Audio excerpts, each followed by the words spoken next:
इस्लामी मुल्क के दो ताकतवर तरीन मुल्क, सऊदीया पाकिस्तान का कभी न दोस्त था और न है मुसलमानों को तकसीम करने के लिए 15 के 16,000 उलमा को नौकरी से निकाल दिया गया। बिस्मिल्लाहिर्रहमानिर्रहीम। अस्सलाम वालेकुम नाज़रीन, इस टाइम सोशल मीडिया में दो बड़ी अहम खबरें चल रही हैं। एक जो पाकिस्तान का इमरान खान साहब का और आर्मी चीफ का दौरा सऊदी अरब है, और दूसरा बैतुल मुक़द्दस में यहूदी फौजियों की तरफ से बर्बरियत और दहशत गर्दी, जिसमें 200 फ़लस्तीनी मुसलमान ज़ख्मी हो गए और दर्जनों शहादतें की खबरें आ रही हैं। जितने भी यूट्यूबर हैं और पाकिस्तान का जो दज्जाली और यहूदी एजेंट मीडिया है वो क्या खबर ब्रेक कर रहा है, वो क्या कह रहा है जब हम कहते हैं कि यार यहूदी एजेंट है, तो ऐसे नहीं कहते। उन्होंने खबर ब्रेक किया है कि फ़लस्तीनियों ने इसराइली फौजियों के ऊपर पथराव किया। ये बेगैरत मीडिया खबर ब्रेक कर रहा है।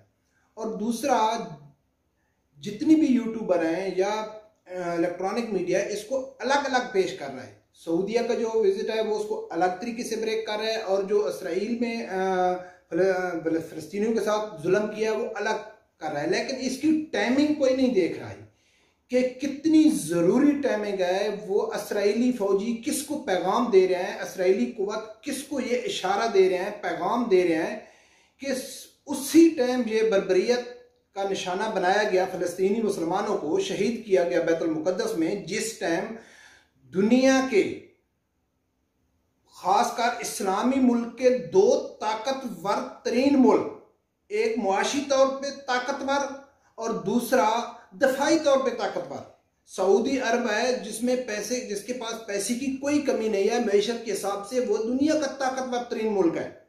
और जो इस्लामी मुल्क है वहद पाकिस्तान, जो एटमी सलाहियत रखता है, जो दफाई लिहाज से ताकतवर तरीन मुल्क है। और मीडिया क्या दिखा रहा है कि भाई इनके तलाकात बहुत अच्छे हैं, सऊदीया के बहुत अच्छे तलाकात हैं, उनके इमरान खान साहब की बॉडी लैंग्वेज दिखा रहे हैं, क्या क्या तराने बजाए रहे हैं कि भाई क्या क्या दो शहजादे आपस में मिल गए, दो शहजादों ने मुआहदे कर लिए, ये कर लिया वो कर लिया। उसी टाइम फ़लस्तीन में फ़लस्तीनियों के साथ जुल्म हो रहा है, इसके ऊपर कोई ध्यान नहीं दे रहा है। भाई क्यों इसराइल इसके ऊपर कर रहा है? सोचने की बात यह है कि उसको अच्छी तरह मालूम है कि जो दो ताकतवर तरीन मुल्क के सरबराहान जब मीटिंग कर रहे हैं तो हम ये बर्बरियत कर रहे हैं, तो दुनिया को हम बता रहे हैं कि भाई हम इनसे कोई खौफ ज़दा नहीं है, हमसे कोई डर नहीं है इन मुल्क से, ये हमारे साथ हैं, ये हमारे गुलाम हैं, हम जो कुछ भी करें हमको कोई डर नहीं है। उन्होंने इसलिए किया कि उनको अच्छी तरह मालूम है कि पाकिस्तान में आज से दो साल पहले आसमा हदीद, जब पीटीआई की पार्लियामेंटेरियन है, उसने पार्लियामेंट में खड़े होके कुरान और हदीस का गलत मफहूम निकाल के ये कहा था कि भाई जब बैतुल्लाह हमारा है तो बैतुल मुक़द्दस यहूदियों का है, उसमें हमको परेशान होने की जरूरत नहीं है। तो उसने आधे घंटे की स्पीच में फुल सपोर्ट किया इसराइल को। लेकिन पाकिस्तान में किसी की हिम्मत, या पीटीआई गवर्नमेंट की या किसी एस्टेब्लिशमेंट की ये हिम्मत नहीं हुई कि उसको कोई शोकॉस नोट मिले, उसके खिलाफ कोई कार्रवाई हो कि भाई आप क्या कर रही हैं, पाकिस्तान में खड़े होके आप किसको सपोर्ट कर रही हैं।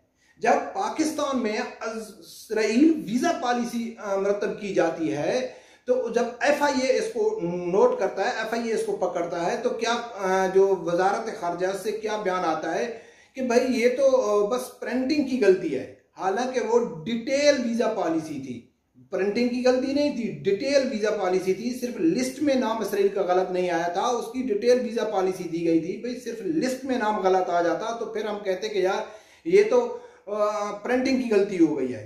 दूसरा, सऊदीया में आज से तकरीबन 3-4 महीने पहले कि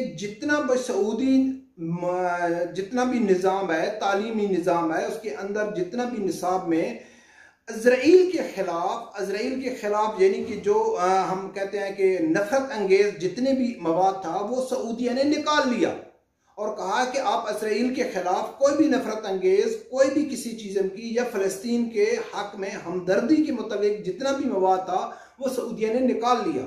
और जितने वहाँ के टीचर थे, उलमा अकराम थे, उनको बयानिया जारी हुआ कि भाई आप मस्जिद के खुतबात में खड़े होके ये बयान दें कि भाई इसराइल हमारा दुश्मन नहीं है, इसराइल हमारे साथ जुल्म नहीं कर रहा है। ये सब चीज़ ऑन रिकॉर्ड है, जिन उलमा ने इनके ऊपर फौरन अमल किया वो माशाल्लाह रियालों से खेल रहे हैं, और जिन उलमा कराम ने इनके खिलाफ थोड़ी सुस्ती दिखाई तो उनको तकरीबन 15 के 16 हजार उलमा को नौकरी से निकाल दिया गया कि भाई आप जाओ। वो किधर गए, कहाँ गए, ये भी मालूम नहीं है। 2 दिन पहले की खबर है कि जब सऊदी निज़ाम में गीता और रैमान शामिल हो गई कि भाई अभी हम सऊदी निसाब में गीता और रैमान पढ़ाएंगे, तो जितने भी टीचर थे वो तकरीबन बाहरले मुल्क के जितने भी टीचर थे सबको निकाल दिया। सिर्फ वो कहते हैं कि हम लोकल टीचर रखेंगे, क्योंकि लोकल उनके हाथ में है। वो जो खारजी हैं उनसे वो डरते हैं कि यार जो खारजी लोग हैं वो हो सकता है कि स्टूडेंट को वो इतना गाइड ना कर सकें जो हमारे कर सकते हैं।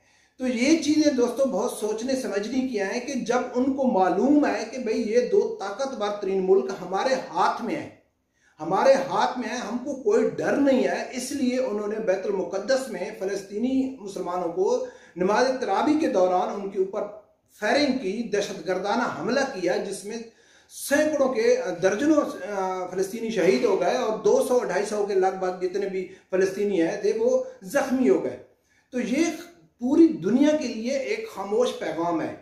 नबी अकरम सल्लल्लाहु अलैहि वसल्लम ने आखिरी खुतबे में वाज़ेह फरमा दिया था कि मुझे, जिसका मफहूम है कि मुझे कोई डर नहीं है कि मेरी उम्मत मेरे बाद शिर्क करेगी। हाँ, ये दुनिया की लालच में लग जाएगी। तो पाकिस्तान को वैसे भी पैसा चाहिए, वो तो पैसे के लिए कुछ भी कर सकता है। फ्रांसीसी सफीर को भी के लिए उलमा कराम को ब्लैक लिस्ट में डाल सकता है, कालादम करार दे सकता है, लेकिन वो फ्रांसीसी सफीर को नहीं निकाल सकता है कि इमरान खान साहब ने खुद कहा है कि फ्रांसीसी सफीर को हम निकालते हैं। ये भी तस्लीम करता है कि फ्रांस ने गुस्ताखी की, ये भी तस्लीम करता है कि हम नबी अकरम सल्लल्लाहु अलैहि वसल्लम के खिलाफ तौहीन बर्दाश्त नहीं कर सकते, लेकिन उसने ये भी कहा है कि भाई हम फ्रांस के सफीर को इसलिए नहीं निकालते कि हमारी मैशत कमजोर है, हम भूखे मर जाएंगे। आसिया मुलूना के टाइम में $1 मिलियन के हिसाब से लेके उसको 40,000 उलमा को जेल में डालकर बाहर भेजा गया। क्या इनका मकसद ही पैसा है? और सऊदी है, सऊदिया तो वैसे भी पैसे से खरीदता है, सब कुछ करता है।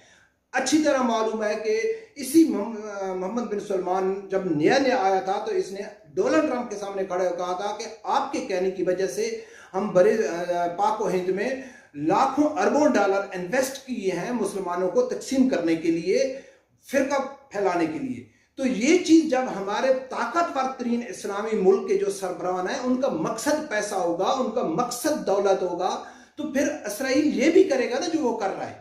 उनको अभी तो किसी को नहीं नजर आ रहा है कि पाकिस्तान में अगर किसी जाती दुश्मनी और जाती रंजिश की वजह से किसी अकलियत के साथ कोई झगड़ा होता है या कोई फसाद होता है तो उस टाइम पूरा लिबरल माफिया पाकिस्तान भी खड़ा हो जाता है कि पाकिस्तान में अकलियतों को भी हकूक बराबर देने चाहिए। लेकिन वहां क्या बर्बरियत हो रही है उसके ऊपर कोई आवाज उठाने वाला नहीं है। ये टाइमिंग देखने वाली दोस्त है दोस्त, ये टाइमिंग देखोगे कौन सी टाइमिंग है कि जिस टाइम शेख मोहम्मद सलमान और इमरान खान साहब बगलगीर हो रहे थे उस टाइम फलस्तीनी मुसलमानों के ऊपर गोली चलाई जा रही थी। तो ये बड़े अफसोस का मकाम है दोस्तों, ये हमारे मुसलमानों के लिए सही बात है, डूब मरने का मकाम है कि हमारी इतनी अक्सरियत होने के बावजूद, हमारे पास पैसा होने के बावजूद, एटमी सलाहियत होने के बावजूद हम एक इसराइल को कंट्रोल नहीं कर सकते, बल्कि इसराइल ने हमको अपने उंगलियों के इशारों पे नचाया हुआ है। हमारे जो हुक्मरान है, इसलिए तो हम कहते हैं कि ये यहूद नसारा के एजेंट है, इसलिए तो हम कहते हैं कि इनका इस्लाम के साथ कोई तल्लक नहीं है, इसलिए तो हम कहते हैं कि पाकिस्तान में ये जितनी भी पॉलिसियां लेके आते हैं ये यहूद नसारा की लेके आते हैं। मौजूदा दौर में तुम आप पाकिस्तान की देख लो, सऊदिया की तो सब लोगों को मालूम है कि वहां क्या हो रहा है, इसराइल को तस्लीम किया जा रहा है, यूएई में इसराइल को तस्लीम किया जा रहा है, कवानीन चेंज हो रहे हैं यूएई में, जो भी लिबरलिज्म किस्म का जो माहौल है उसमें वो पूरी अपनी कौम को लिबरल की तरफ लगाया जा रहा है। और पाकिस्तान में उलमा अकराम के खिलाफ FATF के हिसाब से या फ्रांसीसी सफीर को निकालने के हिसाब से जो जुल्म पाकिस्तान में उलमा अकराम के साथ हो रहा है, और किन उलमा अकराम के साथ हो रहा है जो दंगे की चोट पे जो ऐलानिया कहते हैं कि हम नामूस रिसालत और खत्म नबूवत के ऊपर कंप्रोमाइज नहीं करेंगे, हम इसराइल को जवाब देंगे, फलस्तीन के लिए आवाज उठाते हैं, कश्मीर के लिए आवाज उठाते हैं।